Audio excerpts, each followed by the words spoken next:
Okay, today I'm going to show you how to add a Google document to an assignment in Google Classroom and make a copy for each student.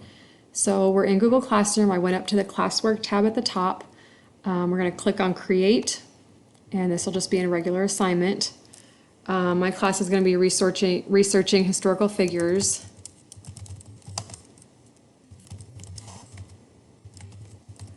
And kind of documenting the resources they use.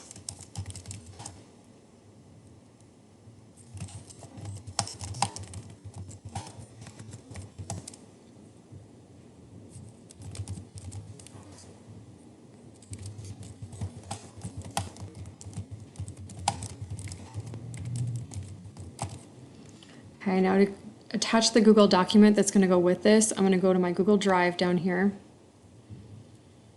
And there's a graphic organizer here that they're going to complete.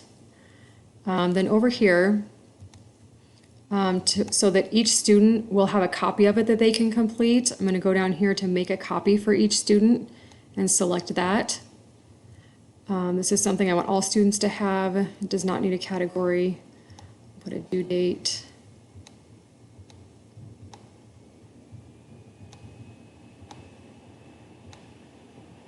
Okay, the time doesn't matter, and then put this with my social studies assignments.